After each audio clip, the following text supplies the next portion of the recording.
Hi master. అందరికీ కూడా Brahma's meditation ఛానల్‌కి స్వాగతం, సుస్వాగతం అండి.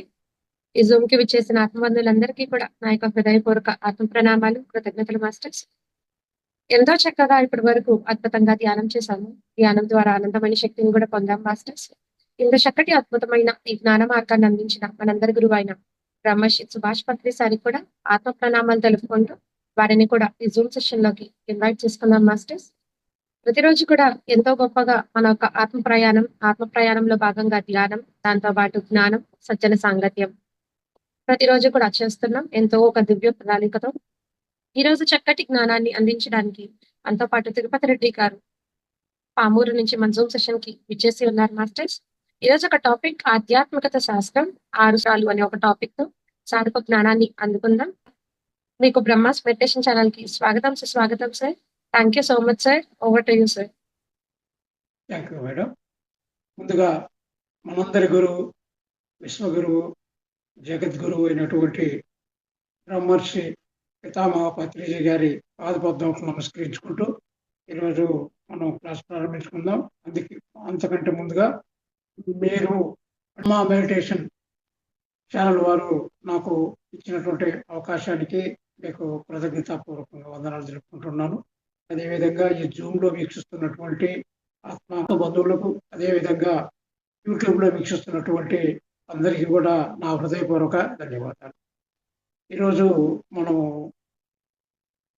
ఆధ్యాత్మిక శాస్త్రము 6 సిద్ధాంతాలు అనేటువంటి టాపిక్ గురించి తెలుసుకుంటున్నాము. ఇది పత్రిజీ గారు రాసినటువంటి టాపిక్. ఆధ్యాత్మిక శాస్త్రము అంటే మనము ఏమనుకుంటామంటే ఈ పూజలు, తీర్థయాత్రలు ఇలాంటివి అనుకుంటాం, భక్తి ఇలాంటివి అనుకుంటాము. కానీ వాస్తవంగా ఇది ఆధ్యాత్మికత కాదు. ఆధ్యాత్మికత అంటే సత్యాన్ని తెలుసుకోవడము, సత్యాన్ని ఆచరించడము, సత్యంతో జీవించడము అనేది పత్రిజీ గారు మనకు చెప్పారు. ఆధ్యాత్మికత అంటే సత్యాన్ని తెలుసుకుని సత్యాన్ని ఆచరించడము అనేది ఆధ్యాత్మికత. మనం అనుకున్నటువంటి ఈ పూజలు, దేవాలయాలకు వెళ్ళడము, మామూలుగా పూజలు చేయడము, తీర్థయాత్రలు చేయడము, నదుల్లో స్నానం చేయడము, వ్రతాలు చేయడము, ఇది ఆధ్యాత్మికత అని అనుకుంటున్నారు. కానీ అది వాస్తవంగా అది ఆధ్యాత్మికత కాదు అని పత్రిజీ గారు చెప్పారన్నమాట. ఈ ఆధ్యాత్మికత అంటే ఏమిటి అంటే మామూలుగా అసలు మనిషి అంటే ఏమిటి, మనిషి అంటే ఎవరు, ఈ జీవితం ఏమిటి, ఎందుకు ఇలా జీవిస్తున్నాము, అసలు పుట్టుక అంటే ఏమిటి, మరణము అంటే ఏమిటి, మరి పుట్టుక ముందు చనిపోయిన తర్వాత ఏమిటి, ఇవేంటంటే తెలుసుకోవాలా. అసలు సృష్టి అంటే ఏమిటి, సృష్టి క్రమం, సృష్టి విధానము ఎలాంటిది, మరి సంపూర్ణంగా ఈ విషయాలన్నీ కూడా మనం తెలుసుకోవాలన్నమాట. మరి దుఃఖంగా ఎందుకుంటున్నాము, సంతోషంగా ఎందుకు ఉండడం లేదు, దీనికి కారణాలు ఏంటి, ఇవన్నీ తెలుసుకోవడమే ఆధ్యాత్మిక శాస్త్రం అని పత్రిజీ గారు మనకు ఆయన రాసినటువంటి పుస్తకంలో ఆధ్యాత్మిక శాస్త్రంలో ఆయన మనకు తెలియజేయడము జరిగింది. అందుకే పిఎస్ఎస్ఎం ద్వారా, పిఎస్ఎస్ఎం అంటే పిరమిడ్ స్పిరిచువల్ సొసైటీ మూవ్మెంట్. కానీ ఈ ఆధ్యాత్మిక శాస్త్రాన్ని చెప్పేటప్పుడు ఆయన ఏం చెప్పాడంటే ఈ పిఎస్ఎస్ఎంను పిరమిడ్ స్పిరిచువల్ సైన్స్ మూవ్మెంట్ అన్నాడు. Science movement. పిఎస్ఎస్ఎం అంటే పిరమిడ్ స్పిరిచువల్ సొసైటీ మూవ్మెంట్ మామూలుగా, కానీ ఇక్కడ ఆధ్యాత్మిక శాస్త్రం చెప్పేటప్పుడు పిరమిడ్ స్పిరిచువల్ సైన్స్ మూవ్మెంట్ అన్నాడు. ఈ సైన్స్ మూవ్మెంట్ ద్వారా ఈ ఆధ్యాత్మిక శాస్త్రాన్ని అందరికీ తెలియజేయాలా అని చెప్పాడనమాట.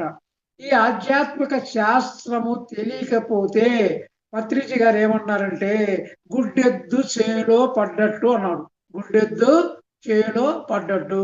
మరి గుడ్డెద్దు చేలో పడినప్పుడు ఏమవుద్ది, ఆ పంట నాశనం అవుద్ది, తాను కూడా ఎక్కడ గొయ్యిందో, ఎక్కడ ముళ్ళుందో, ఎక్కడ రాయిందో తెలుసుకోకుండా మరి జరుగుతుందన్నమాట. కాబట్టి ఇది గుడ్డెద్దు చేలో పడ్డట్టు కాకుండా ఆధ్యాత్మిక శాస్త్రాన్ని తెలుసుకుంటే ఈ గుడ్డెద్దులు లాంటి వాళ్ళందరికీ కూడా వెలుగునిచ్చేది ఈ ఆధ్యాత్మిక శాస్త్రము. ఆధ్యాత్మిక శాస్త్రాన్ని తెలుసుకుంటే మరి మనము ఏం చేయాలో తెలుస్తుంది. మనం చేయాల్సినటువంటి మన కర్తవ్యము ఏమిటి, ఇది తెలియకపోతే ఏం చేయాలనో తెలియదు. కాబట్టి ఏం చేయాలో తెలియదు, ఏమి మాట్లాడాలో తెలియదు, ఏమి తినాలో తెలియదు, ఏమి తెలియదు అనమాట. ఇంతవరకు మనం ఏం చేసామో తెలియదు, మరి ఏది తెలియదు.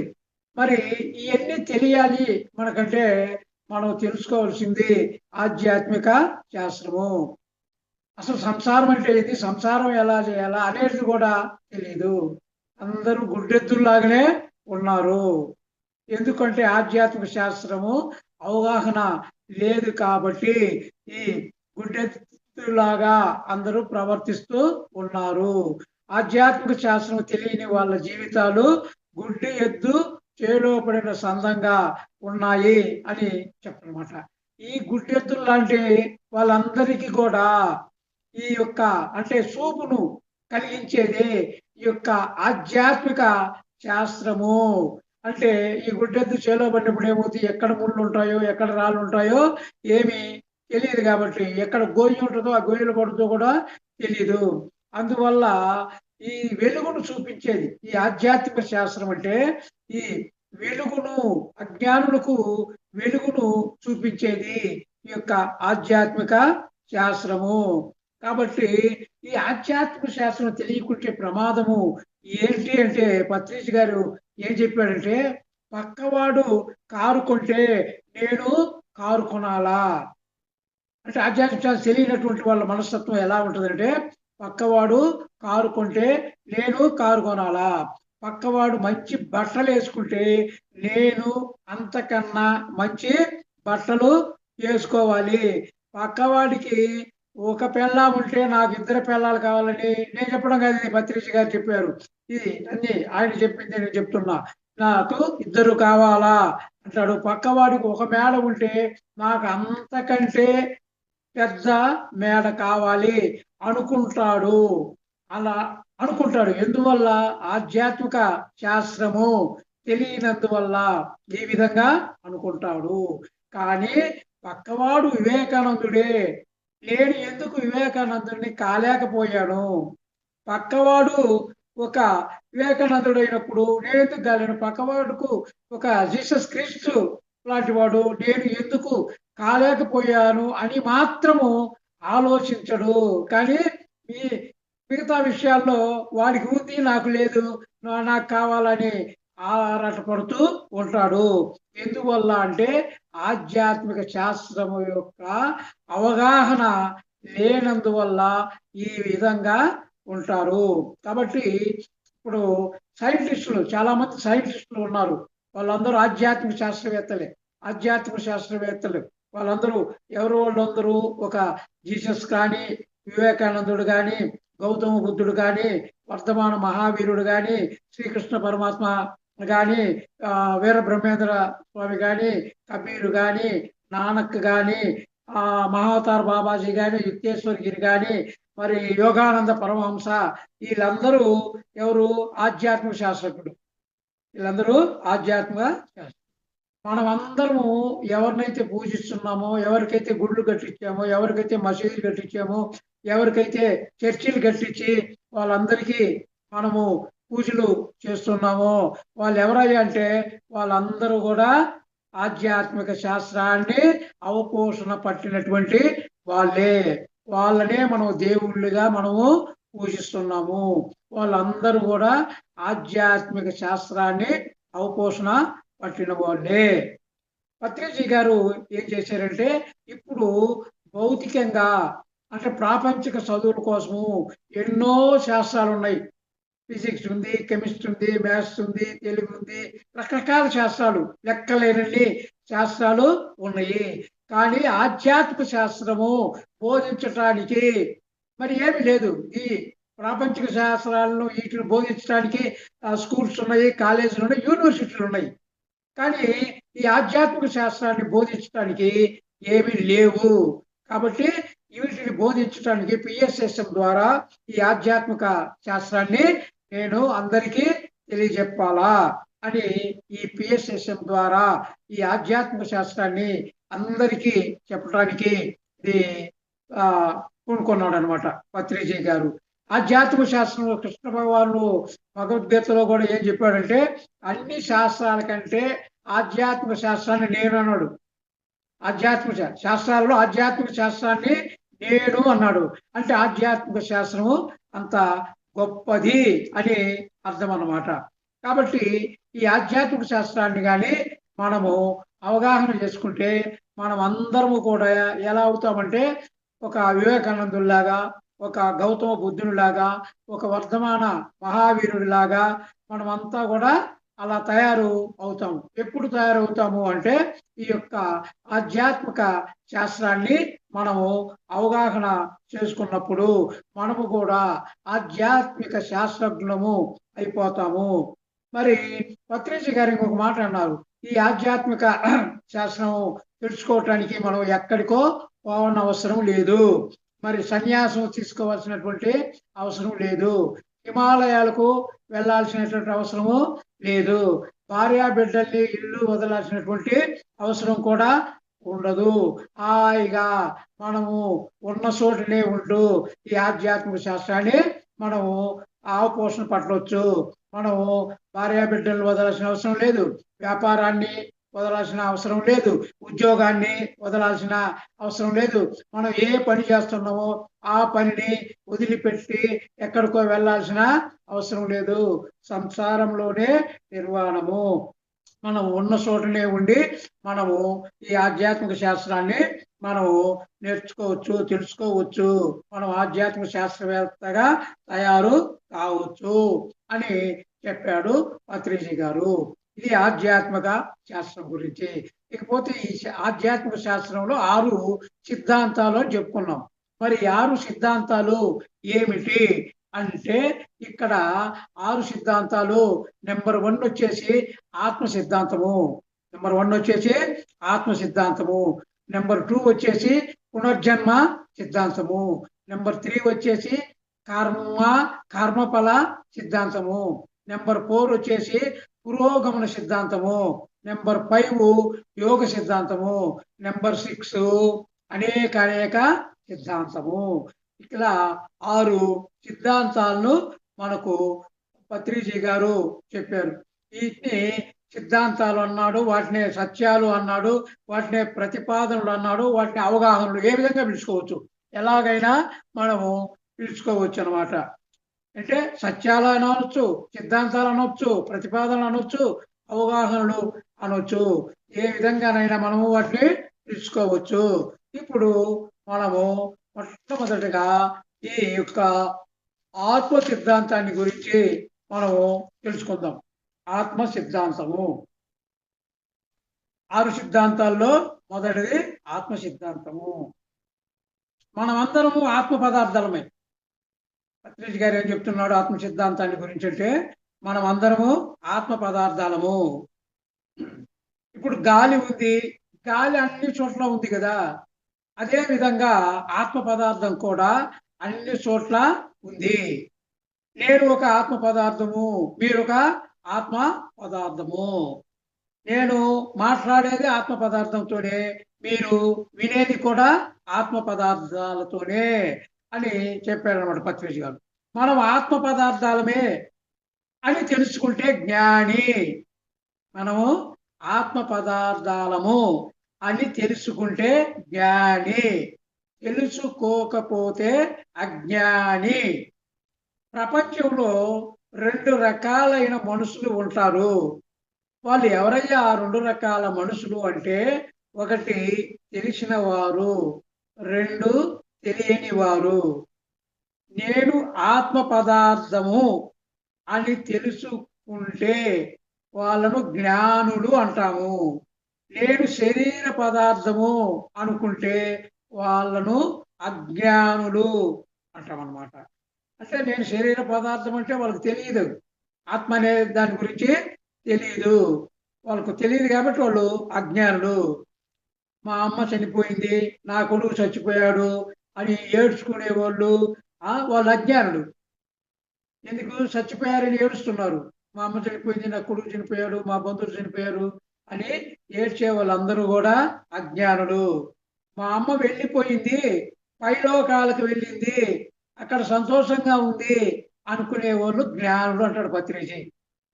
చనిపోయారని ఏడ్చే వాళ్ళు మాత్రము అజ్ఞానులు అన్నాడు. చనిపోయినా కానీ అక్కడ సంతోషంగా ఉంది అని భావించే వాళ్ళను జ్ఞానులు అని అన్నాడు అనమాట.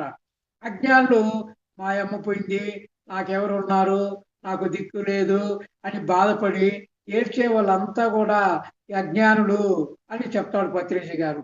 మా అమ్మ పైలోకాలకు వెళ్ళింది, అక్కడ ఆనందంగా ఉంది అని అంటే ఈ ఆత్మ సిద్ధాంతాన్ని తెలుసుకున్న వాళ్ళు జ్ఞానులు. ఎవరికైతే ఆత్మ సిద్ధాంతం తెలుస్తూ వాళ్ళు జ్ఞానులు అని చెప్పారు పత్రిజీ గారు. ఎక్కడా సావు లేదు. సావు అనేది ఎక్కడ సావు లేదు.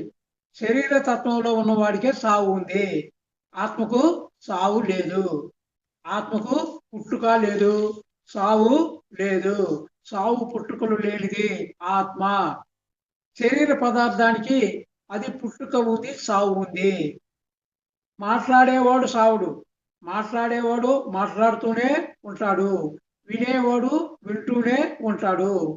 నీవు ఆత్మవు అనేది ఈ పిరమిడ్ స్పిరిచువల్ సైన్స్ మూమెంట్ మొదటి పాఠం. ఈ పిఎస్ఎస్ఎంలో మొదటి పాఠము ఏంది అంటే నీవు ఆత్మవు అని తెలుసుకోవడం. నీవు ఆత్మవు అని తెలుసుకోవడమే మొట్టమొదటి పాఠము పిఎస్ఎస్ఎంలో. నీవు ఆత్మవు అంటే వెంటనే అర్థం కాదు, అందరికీ అది అర్థము కాదు. ఎప్పుడు అర్థమవుద్ది అంటే ధ్యాన సాధన చేసిన తర్వాత ఆత్మను అని తెలుసుకుంటాడు. అంతకుముందు ధ్యానం చెయ్యక ముందు ఆత్మ అనేది అర్థం కాదు. నేను ఆత్మ అని అర్థము చేసుకోలేడు. నేను ఆత్మ అని ఎప్పుడు అర్థం చేసుకుంటాడు అంటే ధ్యాన సాధన చేసిన తర్వాత మాత్రమే నేను ఆత్మ పదార్థాన్ని అని తెలుసుకుంటాడు. ధ్యాన సాధన చేయకపోతే ఆత్మ పదార్థము గురించి తెలియదు. ఏదైనా సాధన చేస్తే కానీ తెలియదు. సాధన చేయకుండా ఏది తెలియదు. నువ్వు సంగీతం నేర్చుకోవాలంటే సంగీత సాధన చేయాలా? నువ్వు క్రికెట్ నేర్చుకోవాలంటే క్రికెట్ సాధన చేయాలా? నువ్వు వ్యవసాయం చేయాలంటే వ్యవసాయంలో మెడుకోలు ఆ శాస్త్రాన్ని నువ్వు చదవాలా?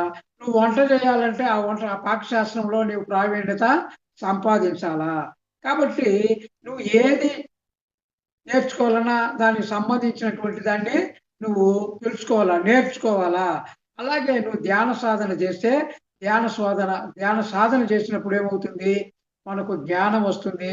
ఆ జ్ఞానం ద్వారా ముక్తి వస్తుంది.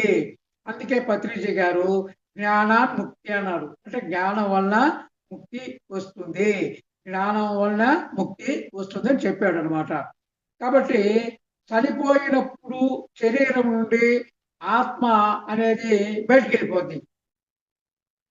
శరీరం నుంచి బయటికి వెళ్ళిపోద్ది. అంటే ఇక్కడ సావు ఎక్కడుంది? ఆత్మకు సావు లేదు. సావు ఎవరికి? శరీరానికే సావు ఉంది. ఆత్మకు సావు లేదు, పుట్టుక కూడా లేదు, ఏమీ లేదు.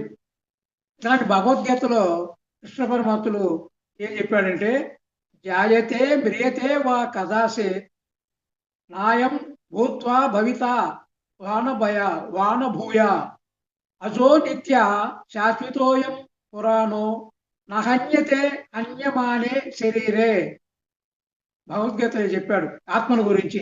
ఏం చెప్పాడంటే జాయతే మ్రియతే వా కదాసే నాయం భూత్వా భవిత వానభూయ అజో నిత్య శాశ్వతోయం పురాణో నహన్యతే అన్యమానే శరీరే.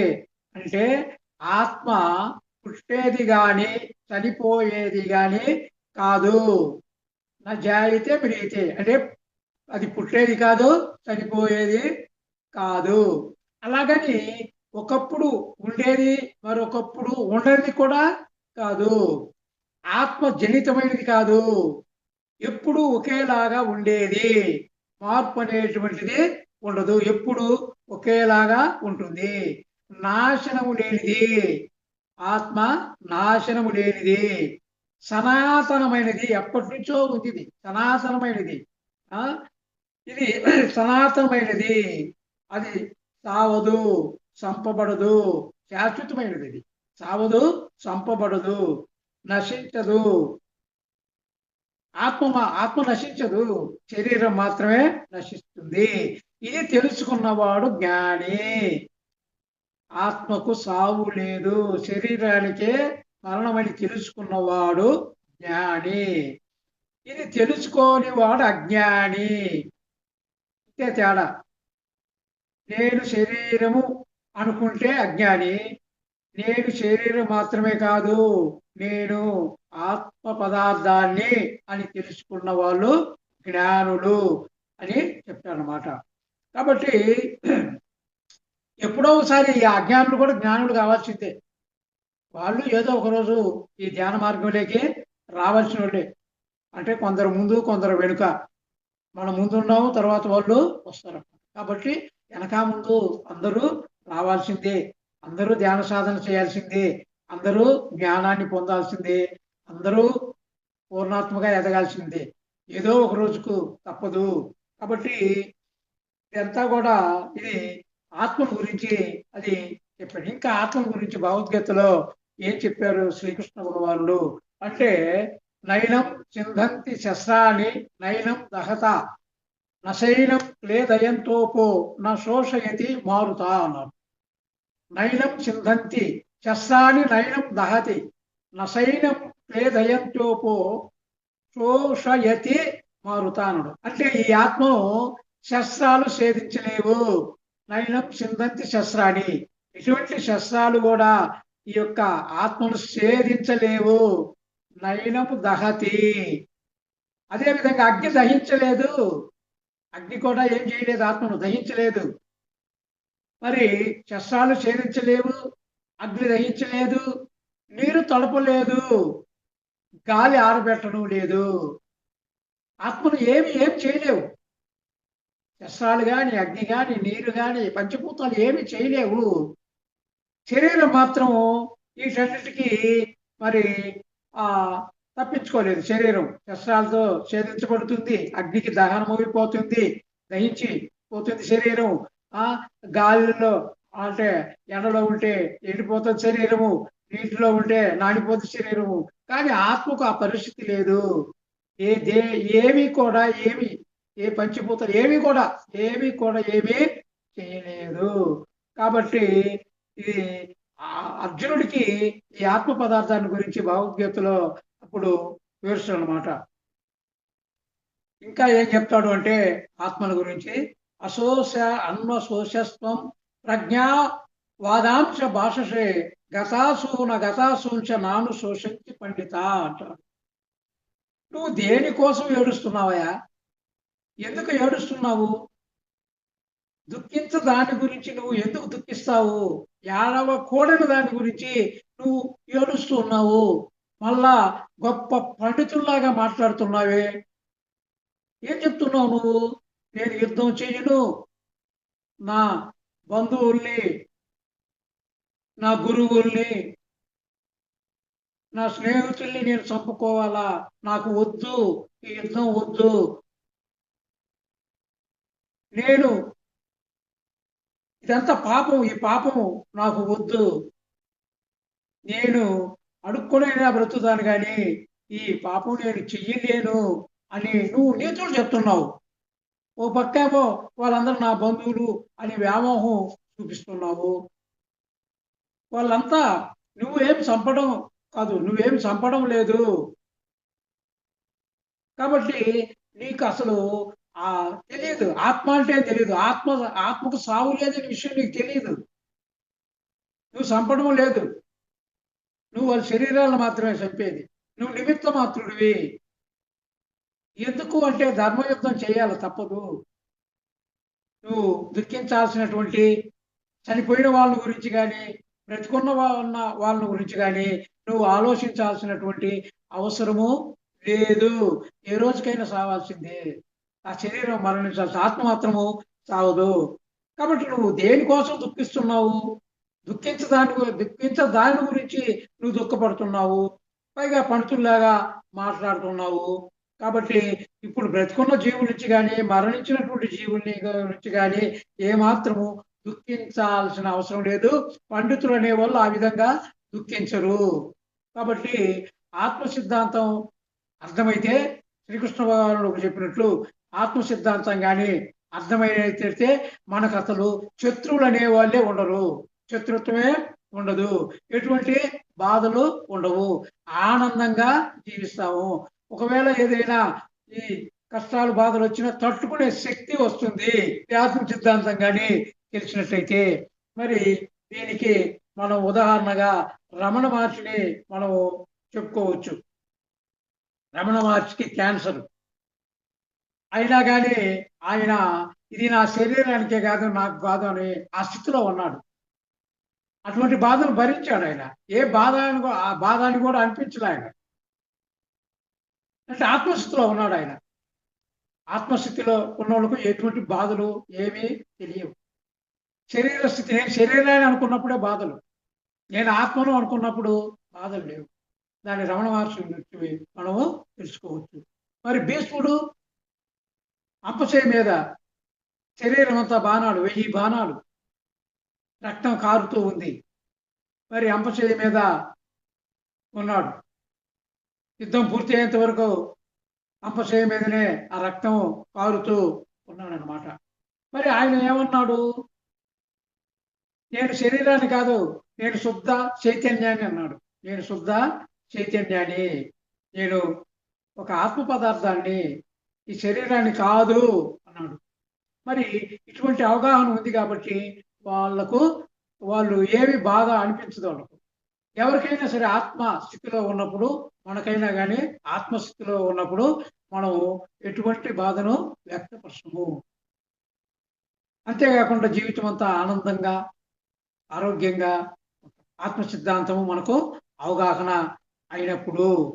కాబట్టి ఆత్మ సిద్ధాంతం అనేటువంటిది మరి మొట్టమొదటిది ఈ పిఎస్ఎస్ఎంలో మొట్టమొదటి పాఠమే ఇది, ఆత్మ సిద్ధాంతము.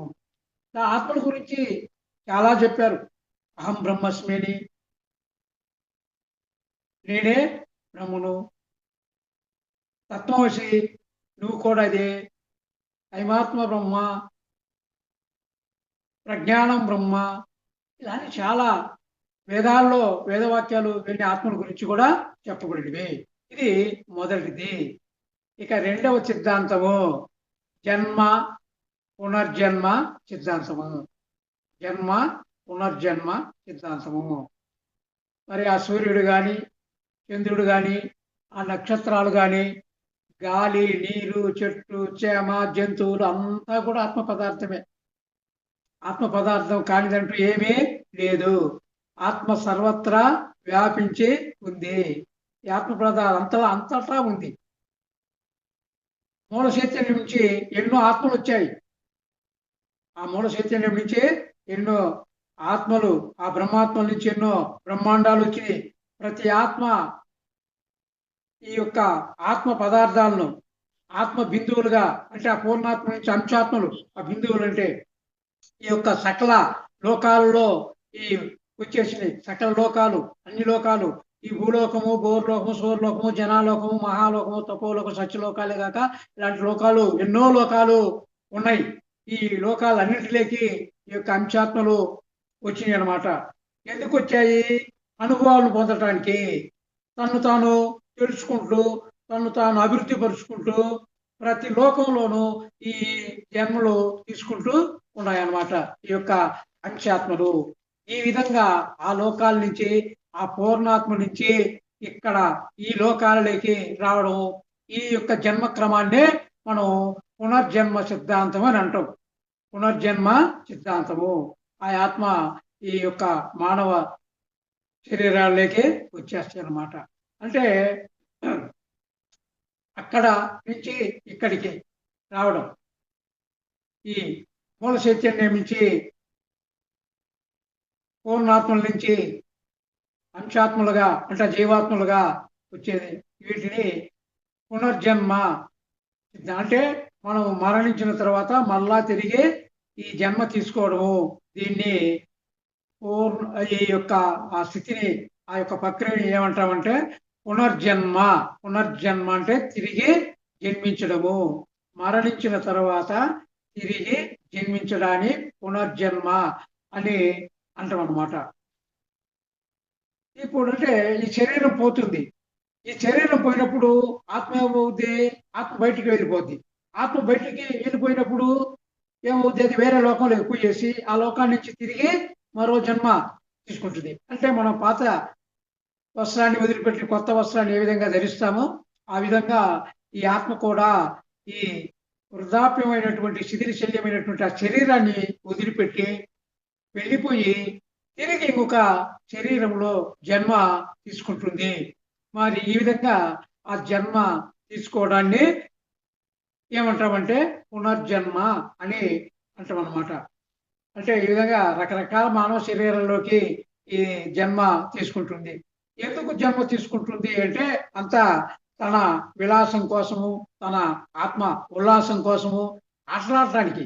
ఇక్కడ ఆటలాడటానికి ఒక జన్మలో ఫుట్బాల్ ఆట ఆడటానికి, ఒక జన్మలో క్రికెట్ ఆట ఆడటానికి, ఒక జన్మలో పేకాట ఆడటానికి, ఒక జన్మలో పెళ్లి చేసుకుంటే పిల్లల్ని కనటానికి, ఇంకొక జన్మలో పిల్లలే లేకుండా ఉండటానికి, మరి ఒక జన్మలో సన్యాసిగా ఉండటానికి, ఒక జన్మలో పేదవాడిగా, ఒక జన్మలో జమీందారుగా, ఒక జన్మలో వ్యవసాయము, ఒక జన్మలో వ్యాపారము, ఒక జన్మలో రాజకీయం చేయటానికి, ఈ విధంగా రకరకాలుగా పాత్రలు ధరిస్తూ ఉంటుంది ఈ ఆత్మ. ఈ శరీరాన్ని తీసుకొని ఈ విధమైనటువంటి పాత్రలను అన్ని పాత్రలు సమానమే. ఒక పాత్ర ఎక్కువ, ఒక పాత్ర తక్కువ అని కాదు. ఈ పాత్రలని ఎందుకు ధరిస్తుంది ఆత్మ అంటే ఆత్మ జ్ఞానాన్ని, అనుభవాన్ని, పాఠాలు నేర్చుకోవటానికి. ఈ భూలోకంలో ఇది ఒక పాఠశాల కదా.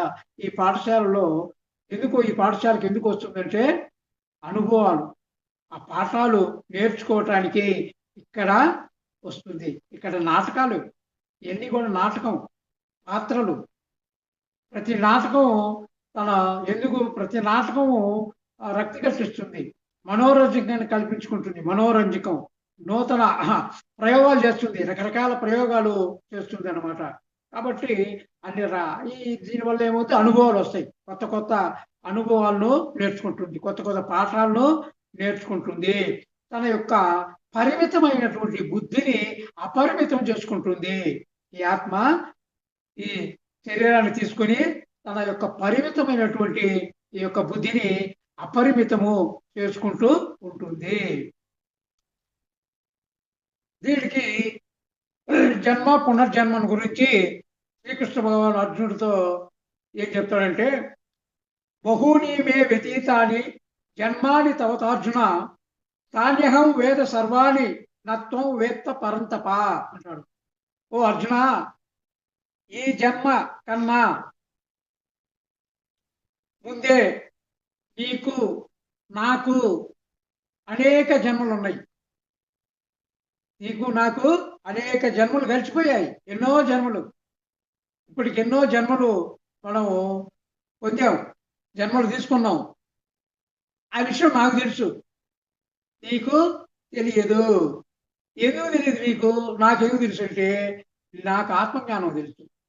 నేను ధ్యానం చేశాను, నేను యోగేశ్వరుడు. నేను యోగేశ్వరుడు కాబట్టి నా జన్మలు నాకు తెలుసు, నీ జన్మలు తెలుసు, అందరి జన్మలు నాకు తెలుసు. నేను చిన్నప్పుడే ధ్యానం నేర్చుకున్నాను. మా గురువు సందీపుడి దగ్గర 4 సంవత్సరాల వయసు నుంచే నేను ధ్యానం నేర్చుకున్నాను. అందుకే నాకు అన్నీ తెలుసు.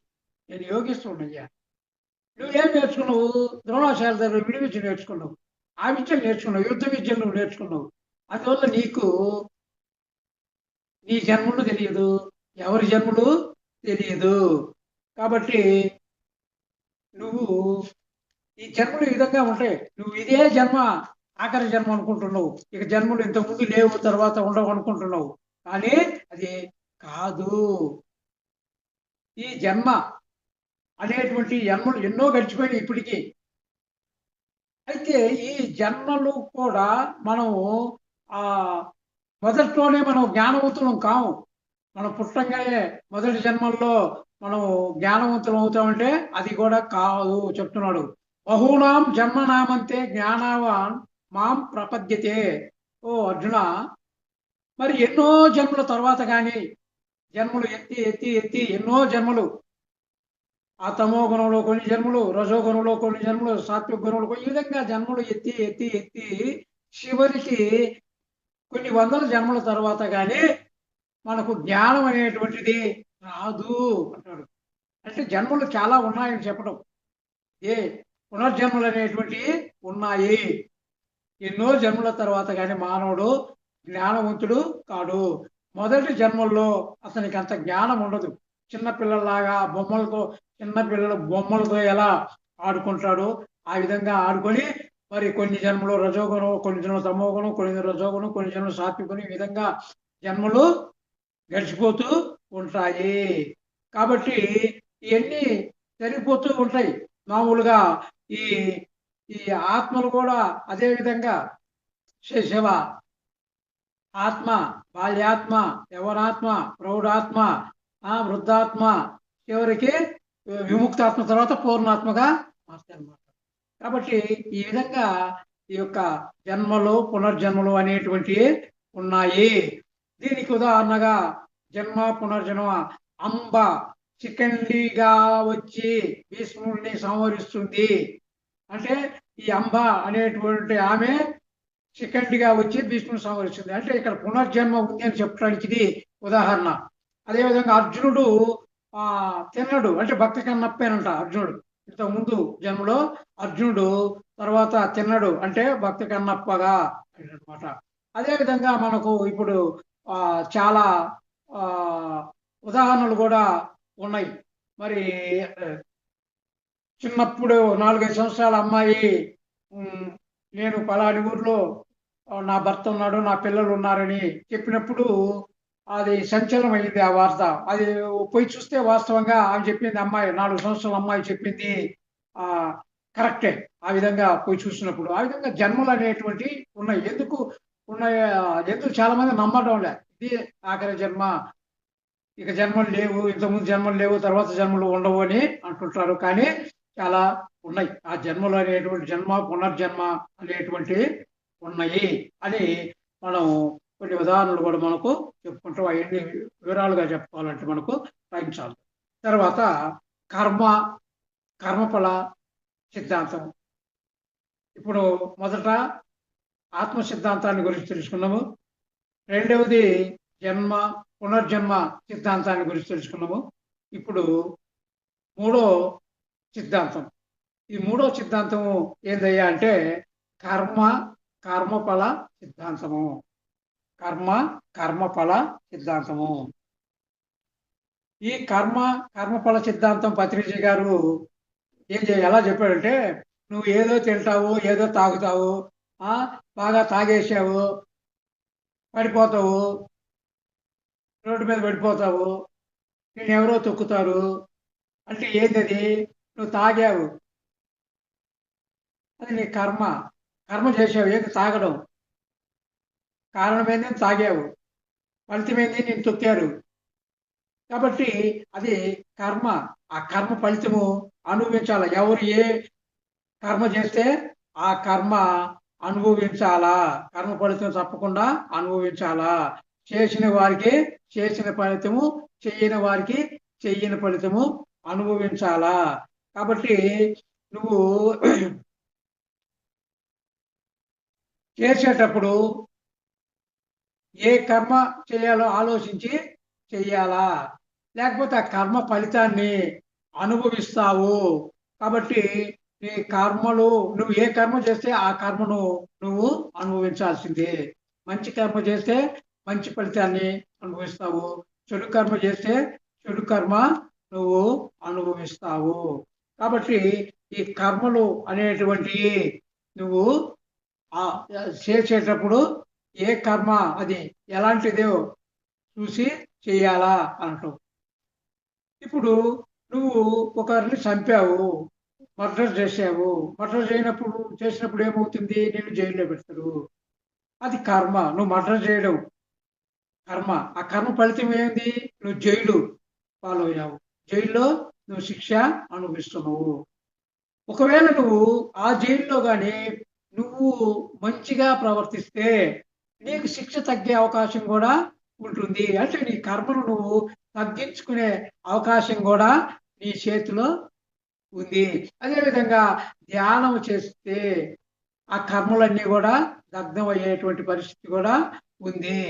కాబట్టి మనం కర్మలు చేసేటప్పుడు మనం ఆలోచించి కర్మలు చేయాలా అని పత్రిజీ గారు ఈ కర్మల గురించి ఆయన చెప్పడము జరిగిందనమాట. చాలా కర్మ వాళ్ళ సిద్ధాంతాన్ని గురించి ఆయన చెప్పాడనమాట.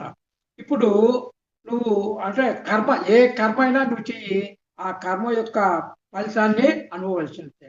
అంటే నువ్వు ఒక రాజుగా ఉంటే రాజు కర్మలు చేయాల, రైతుగా ఉంటే రైతు కర్మలు చేయాల, విద్యార్థిగా ఉంటే విద్యార్థి కర్మలు చేయాల, అంటే మగగా ఉంటే మగ కర్మలు, ఆడగా ఉంటే ఆడ కర్మలు. ఈ విధంగా నువ్వు ఏదిగా ఉంటే ఆ యొక్క కర్మలు నువ్వు చేయాలా, తప్పదు అని చెప్తాడు అనమాట. కాబట్టి మనము స్కూల్కి వెళ్ళాము, సరిగ్గా పాఠాలు విన్నాము, మంచి మార్కులతో మనము పాస్ అవుతాము. మంచి మార్కులతో పాస్ అయినప్పుడు మనకు మంచి ఉద్యోగం వస్తుంది. మంచి ఉద్యోగం వచ్చినప్పుడు మంచి జీతం వస్తుంది. మంచి జీతం వచ్చినప్పుడు మంచి అమ్మాయినిచ్చి పెళ్లి చేసడము, మంచి సంసారము, మన జీవితము బాగుపడుతుంది.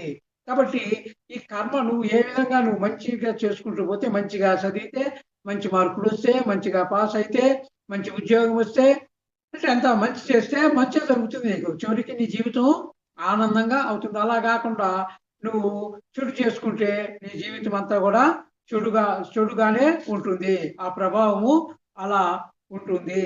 కాబట్టి చెడు చేస్తే చెడు, మంచి చేస్తే మంచి. ఇప్పుడు చికెన్ మటన్ తిన్నావు, చికెన్ మటన్ తింటే ఏమవుద్ది? రోగాలు పాలవుతావు. ఆ కర్మ అనుభవించాలి నువ్వు, ఆ పాపాన్ని నువ్వు అనుభవించాలా. కాబట్టి నువ్వు ధ్యానం చేసి జ్ఞానాన్ని తెలుసుకొని ఇది పాపము అని తెలుసుకున్నప్పుడు నువ్వు చికెను మటను మానేసావనుకో, నీకు ఎలాంటి రోగాలు రావు, ఆరోగ్యంగా ఉంటావు. నీ నోరు మంచిదైతే నీ ఊరు కూడా మంచిది అవుతుంది అని చెప్తాడు. నీ నోరు మంచిదైతే ఊరు మంచిది అవుతుంది. నువ్వు ఎలాంటి మాటలు విత్తుతావో నువ్వు అలాంటి ఫలితాన్నే పొందుతావు అన్నమాట. కాబట్టి ఈ కర్మ సిద్ధాంతం అనేది తెలిసినప్పుడు మనం జాగ్రత్తగా ఉంటాము. ఎలా జాగ్రత్తగా అంటే ఈ కర్మ సిద్ధాంతాన్ని తెలుసుకున్నప్పుడు జాగ్రత్తగా మాట్లాడతాము, పిచ్చి పిచ్చిగా మాట్లాడము, అనవసరంగా మాట్లాడము, మరి దేన్ని చంపము, దేన్ని హింసించము, ఎవరిని బాధ పెట్టము. ఎందుకు? కర్మ అనుభవించాలా. మనం ఇతరులను హింసిస్తే మనం హింసించబడతామని కర్మ సిద్ధాంతం ఎప్పుడైతే మనకు అవగాహన అయిందో మనం ఎవరిని కూడా హింసించము. మాటలతో కానీ చేతలతో కానీ ఏ విధంగానైనా కానీ మనము హింసించము, అంటే హింసకు దూరంగా ఉంటాము. కాబట్టి ఈ కర్మ సిద్ధాంతం అనేటువంటిది తెలియడం వల్ల మనము ఈ జాగ్రత్తగా మన కర్మలను మనం చేసుకుంటూ పోతామన్నమాట. ఈ విధంగా ఈ కర్మ సిద్ధాంతాన్ని గురించి మనకు పత్రిజీ గారు చక్కగా వివరించాడు. ఇంకా ఏం చెప్పాడంటే, అతో వా ప్రాప్తర్షి స్వర్గం జత్వా వా భోక్షసే మహీం తస్మాత్ ఉత్తిష్ట కౌంతేయ యుద్ధాయ కృతనిక్షయ అన్నాడు. అర్జున, యుద్ధంలో ఒకవేళ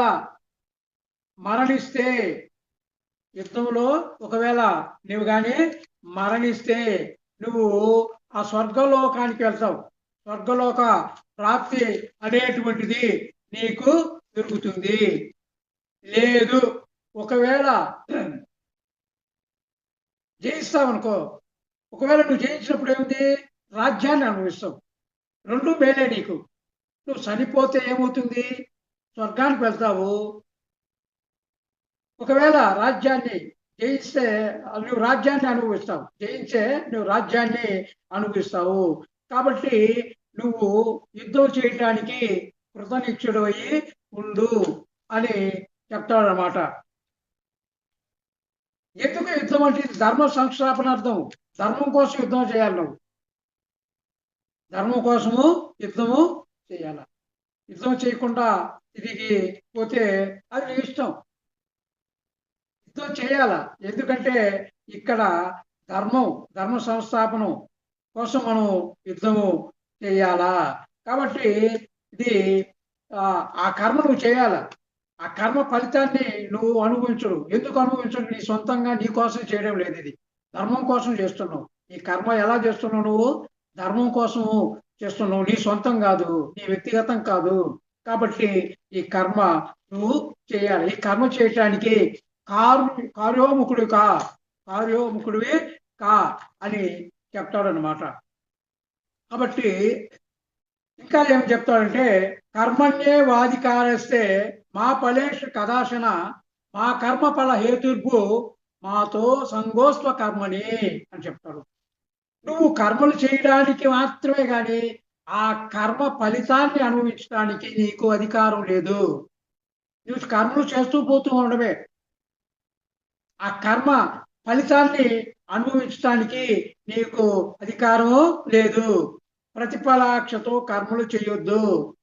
ఈ కర్మ చేస్తే ఈ ఫలితము, ఈ కర్మ చేస్తే ఈ ఫలితం అని ప్రతిఫలాక్ష అనేటువంటిది ఆశించవద్దు. ప్రతిఫలాక్ష లేకుండా నువ్వు కర్మలు చెయ్యి. అలాగని కర్మలు చేయకుండా కూడా ఉండొద్దు. కర్మలు చేయాలా. కర్మలు చేయకుంటే నీ జీవనం జరగదు. కాబట్టి ప్రతి ఒక్కరు కూడా కర్మలు చేయాల్సిందే. కర్మలు చేయకుండా ఉండటానికి లేదు. కర్మలు ప్రతిఫలాన్ని ఆశించకుండా కర్మలు చేయండి. కాబట్టి కర్మలు అనేటువంటి చేయాల, కానీ ప్రతిఫలాన్ని ఆశించకూడదు.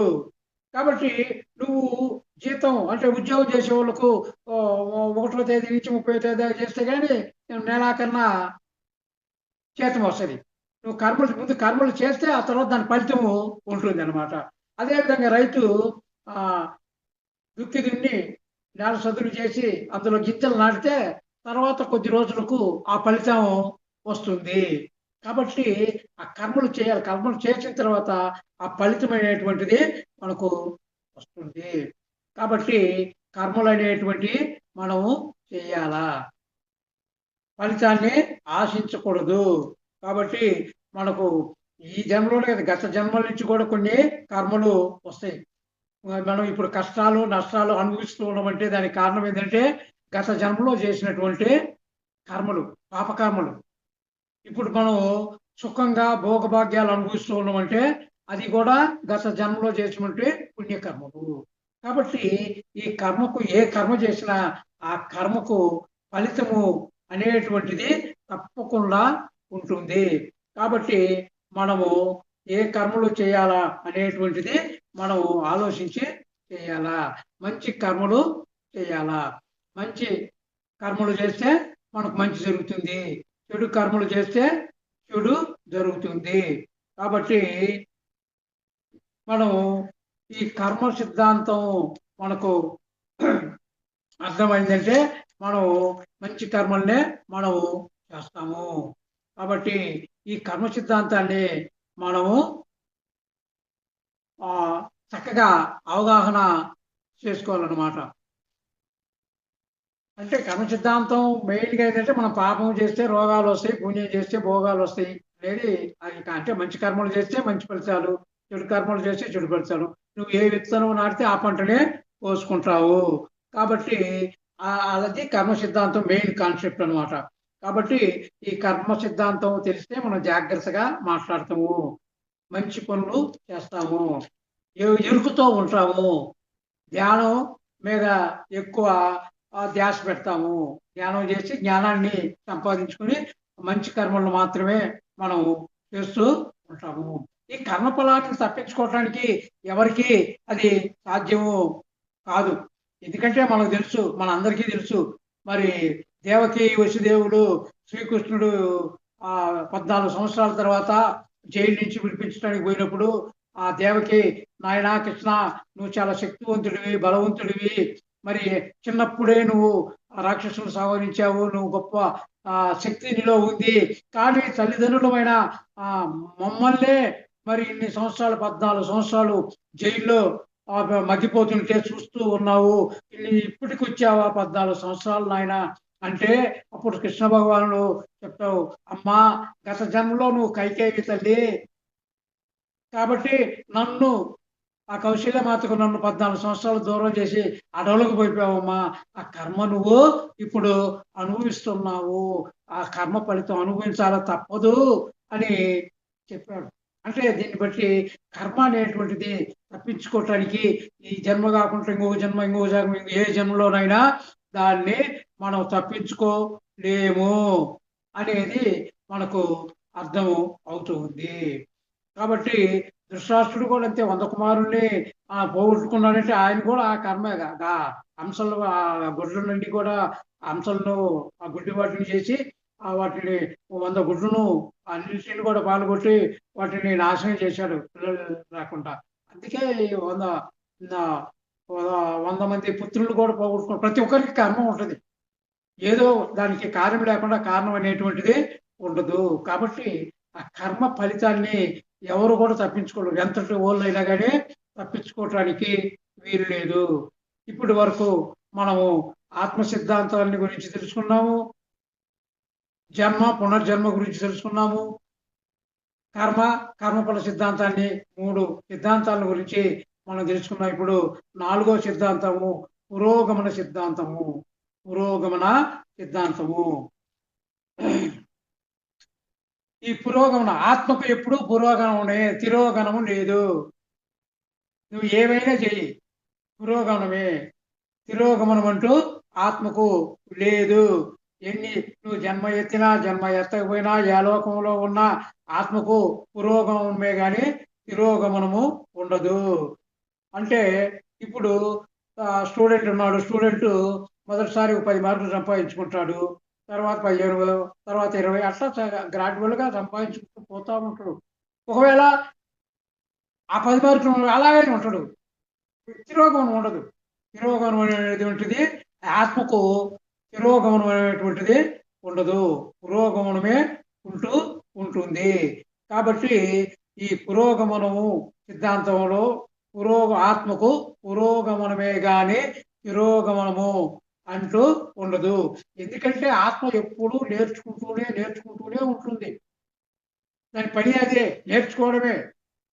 ఎంతో కొంత ప్రతి జన్మలో ఎంతో కొంత నేర్చుకుంటూనే ఉంటుంది. నేర్చుకోకపోయినా తిరోగమనము చెందదు, అలాగైనా ఉంటుంది.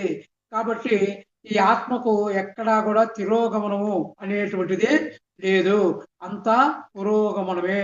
ప్రతి అనుభవం కూడా ఆత్మకు ఒకనొక కొత్త పేజీ, కొత్త పుష్ప, విలన్ అనుభవం కావచ్చు, హీరో అనుభవం కావచ్చు, ఏ అనుభవం అయినా కావచ్చు. అది ఒక అనుభవం, అది ఒక పాఠం. ఆత్మకు అది ఒక కొత్త పాఠం అన్నమాట. ఆత్మకు ఎప్పుడు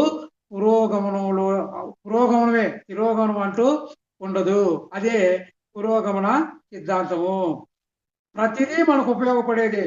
ఇప్పుడు ఒక చెడ్డ చేశావు, ఆ చెడ్డ వల్ల కూడా ఇక మీద చేయకూడదు, అది కూడా ఒక పాఠమే కదా. చెడు చేసేయడం కూడా ఒకరికి, ఏదో ఒక చెడు చేసావు ఇక మీద చేయకూడదు అనేటువంటి జ్ఞానం అనేది అక్కడ వస్తుంది. నీకు ఒక జ్ఞానం, ఒక తెలివి అనేటువంటిది వస్తుంది. నువ్వు ఏది చేయని, మంచి కానీ చెడు కానీ, దానివల్ల నువ్వు ఏదో ఒక పాఠాన్ని, ఒక కొత్త పాఠాన్ని నేర్చుకోవడం అక్కడ జరుగుతుంది. కాబట్టి ప్రతిదీ కొత్తదే, అంతా కొత్తగానే ఉంటుంది, అంతా కొత్త పాత్రే, ఎప్పుడు కూడా పురోగమనే ఉంటుంది. మనము మొట్టమొదట ఏమిగా ఉన్నాము? శిలోజాలుగా ఉన్నాం. అంటే కనిజ సామ్రాజ్యం, కనిజ సామ్రాజ్యం నుంచి ఏమైంది? వృక్ష సామ్రాజ్యం, వృక్ష సామ్రాజ్యం తర్వాత జంతు సామ్రాజ్యం, జంతు సామ్రాజ్యం తర్వాత మానవ సామ్రాజ్యం. మరి పురోగమనం అవుతుందా, తిరోగమనంలో ఉన్నమా? పురోగమనమే జరుగుతూ ఉంది. అలాగే ప్రతిదీ ఆత్మలు కూడా అంతే. శైశవాత్మ, బాల్యాత్మ, యవ్వనాత్మ, ప్రౌఢాత్మ, వృద్ధాత్మ, విముక్తాత్మ, పూర్ణ, ఈ విధంగా ఆత్మలు కూడా పురోగమనం చెందుతూనే ఉంటుంది. ప్రతిదీ పురోగమనమే గాని తిరోగమనము లేదు. ఒకటో తరగతిలో చేరినోడు ఒకటో తరగతిలో ఉండడు కదా. రెండో తరగతి నుంచి మూడో తరగతి నుంచి 4 ఆ విధంగా పురోగమనం చెందుతూ యూనివర్సిటీ లెవెల్కు వెళ్ళిపోవడము జరుగుతుంది. ఇది పురోగమన సిద్ధాంతము. 4వది పురోగమన సిద్ధాంతము. తర్వాత ఇప్పుడు మనము ఆత్మ సిద్ధాంతము, జన్మ సిద్ధాంతము, కర్మఫల సిద్ధాంతము, పురోగమన సిద్ధాంతము 4 సిద్ధాంతాల గురించి తెలుసుకున్నాము. ఇక్కడ 5వ సిద్ధాంతాల గురించి తెలుసుకున్నాం. ఇప్పుడు 5వ సిద్ధాంతం ఏంటంటే యోగ సిద్ధాంతము. ఈ 4 సిద్ధాంతాలు బాగా అర్థమైతే, ఈ 4 సిద్ధాంతాలు బాగా అర్థం కావాలంటే ఈ సిద్ధాంతం మెయిన్. యోగ సిద్ధాంతం అంటే ఏం లేదు, ధ్యానమే. యోగ సిద్ధాంతం అంటే ధ్యానము.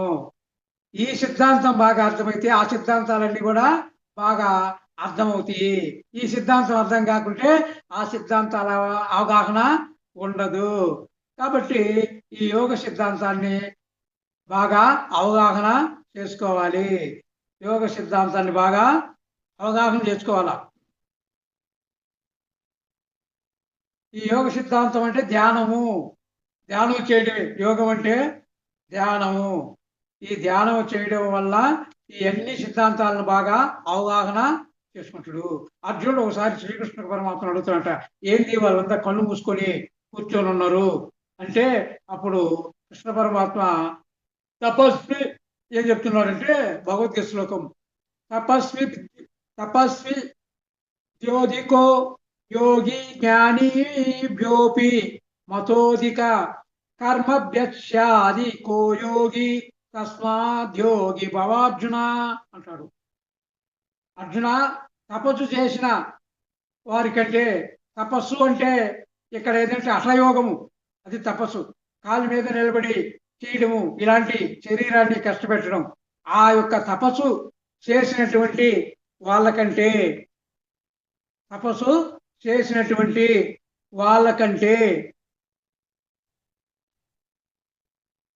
శాస్త్రజ్ఞానం అంటే తపస్సు చేసిన వాళ్ళకంటే కూడా, శాస్త్రజ్ఞానం కల వారి కంటే కూడా, కర్మలు ఆచరించిన వారి కంటే కూడా ఈ యొక్క యోగి గొప్పవాడు అని చెప్తాడు.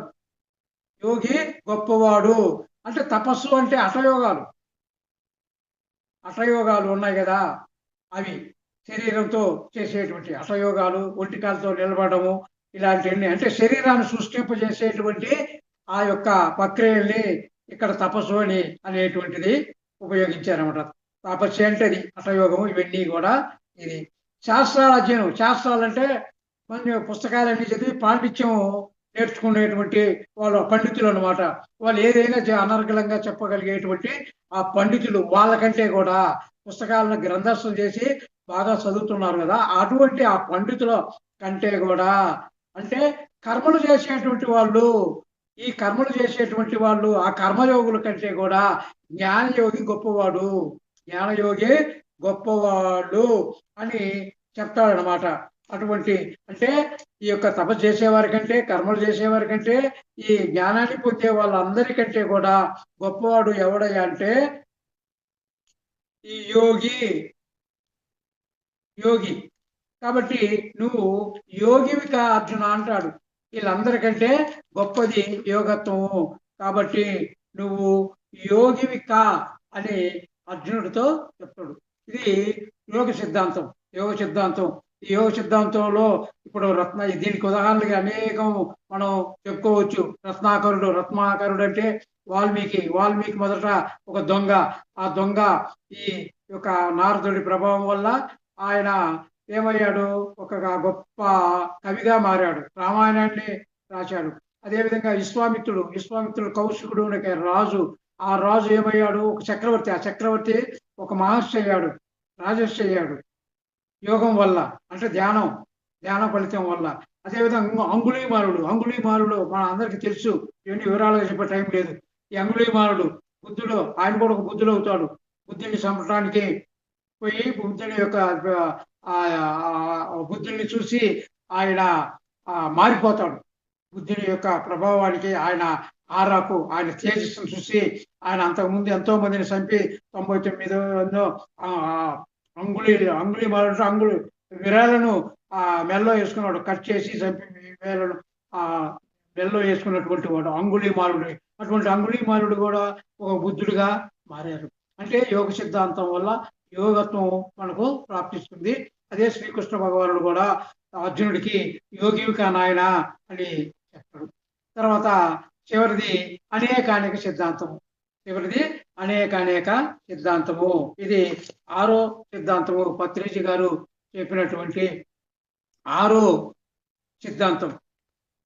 యోగి అయిన తర్వాత ఇప్పుడు ఎన్నో లోకాలు తిరుగుతాడు. యోగత్వం వచ్చిన తర్వాత ఆయన ఎన్నో లోకాలు ఉన్నాయి కదా, లెక్కే లేదు. ఎన్నో లోకాలు, ఎన్నో పాల పొంతలు, ఎన్నో జన్మలు చూసుకుంటాడు. తన పూర్వ జన్మలు ఎన్నో చూసుకుంటాడు, తర్వాత భవిష్యత్తు జన్మలు చూసుకుంటాడు, అన్ని లోకాలు దర్శిస్తాడు.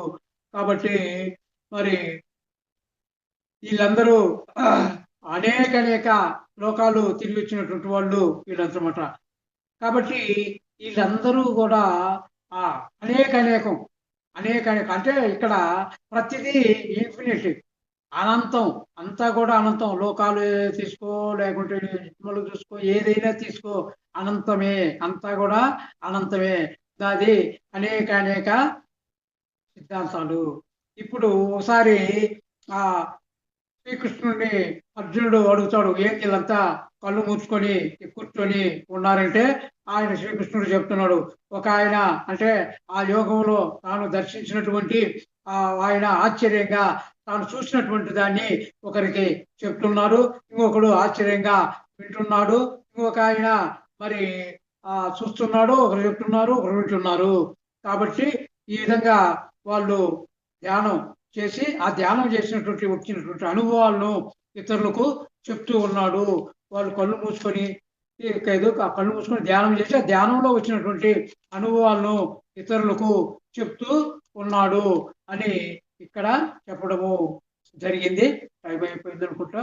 కాబట్టి ఇవి ఆ యొక్క పత్రిజీ గారు మనకు అందించినటువంటి ఆధ్యాత్మిక శాస్త్రం. అందులోనే 6 సిద్ధాంతాలు.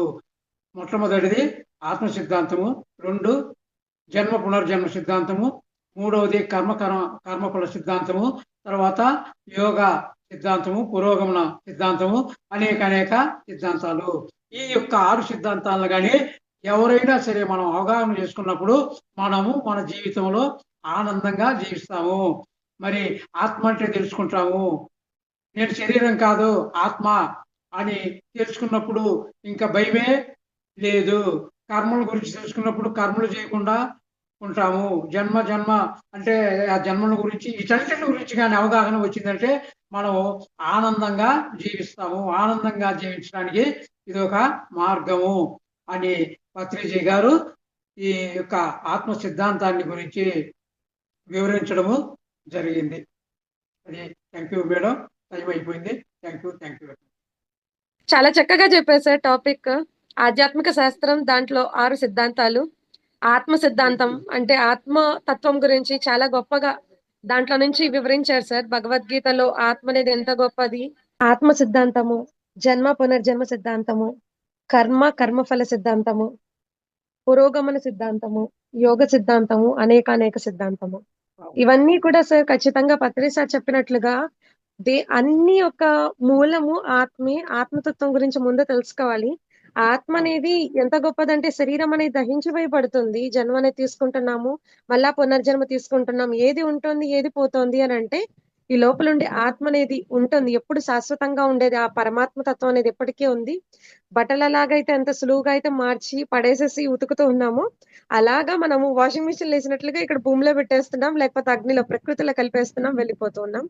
చాలా చక్కగా ఒక ఆత్మ సిద్ధాంతము, దాంతో పాటు జన్మ పునర్జన్మ. ఆ జన్మ పునర్జన్మ అనేది మళ్ళీ కర్మతో ముడిపడింది. కాబట్టి ఎలా అయితే దానికి చాలా చక్కగా చెప్పారు సార్. శాలరీ అనేది 1 మంత్ అంతా చేస్తే ఆ కర్మ ఫలితం అంటే ఆ లాస్ట్ జీతంగా వస్తుంది. అలా జన్మ పునర్జన్మ, అలానే కర్మఫల సిద్ధాంతం గురించి కూడా చాలా చక్కగా చెప్పారు సార్. తర్వాత పురోగమన సిద్ధాంతం. ఒక ఆత్మ అనేది ఎప్పుడు పైకి ఎదుగుతూ చాలా చక్కగా ప్రయాణం చేస్తూ ఉంటుంది. అదే ఒక జన్మ పునర్జన్మ ఒక సిద్ధాంతానికి మూలం ఏంటి అని అంటే పురోగతి. ఆత్మ అనేది ఎప్పుడు తిరోగతి అనేది అవ్వదు. ఇప్పుడు పురోగతిగా పైకి పయనిస్తూ ఉంటుంది. ఆ ఒక్క గొప్ప ప్రణాళికతోనే ఈ జన్మని తీసుకొనొచ్చి ఇంత అవును. గొప్పగా ధ్యానంతో పాటు ఇంత చక్కగా జ్ఞానం అందుకుంటూ ఆచరిస్తూ ఎదుగుతున్నామండి. ఇదే పురోగతి సిద్ధాంతం అన్నమాట. పురోగతి మొత్తం అంటే అత్యంత గొప్పగా మనం ఎదుగుతూ ఉన్నాం. ఆ యోగ సిద్ధాంతం అంటే ఇంత చక్కగా మనం ఆ, తెలుసుకోవాలి, వాటిని ఆచరించాలి అనంటే ఇక్కడ మాయ అనేది మన లోపల పెట్టుకొనొచ్చాం గాబట్టి శరీరంతో ముడిపడి ఆ మాయని ఛేదించాలి అనంటే ఆ మనసుని స్థిరం చేసేదానికి ధ్యాన సిద్ధాంతం. అదే యోగ సిద్ధాంతం గురించి. అవును. ఆ లాస్ట్‌లో అనేకానేక సిద్ధాంతం అని చెప్పి 4 సిద్ధాంతాల గురించి ఇక్కడ చాలా చక్కగా వర్ణించారు sir. Thank you so much sir. Thank you చక్కటి టాపిక్‌తో ఈరోజు అద్భుతంగా జ్ఞానాన్ని అందించారు sir. Thank you. Thank you. Masters సార్‌తో మాట్లాడాలనుకునే వాళ్ళు దయచేసి అన్‌మ్యూట్ చేసుకోండి మాస్టర్స్. అందరికీ కూడా అన్‌మ్యూట్ ఇచ్చున్నానండి. ఆత్మ ప్రణామాలు సార్. నమస్తే మేడం. నమస్కారం. అనేక అనేదానికి ఏంటి వివరించారో మాకు అర్థం అవ్వలేదు సార్. అనేకం అంటే అంతా ఇప్పుడు మామూలుగా జన్మలన్నీ మనము అనేకంగా అంటే మనం మొదట ఖనిజాల్లో ఉన్నాం. తర్వాత ఆ, మన ఈ జన్మలు కూడా అనేక వచ్చేస్తున్నాయి. లోకాలు మనకు తెలియదు. ఇప్పుడు మనం ఒకటే ఉమ్, భూలోకము కొన్ని లోకాలు అనుకుంటున్నాం. కొన్ని లోకాలు కాదు, చాలా అవును. మనకు లెక్కలేనన్ని లోకాలు ఉమ్, ఉన్నాయన్నమాట.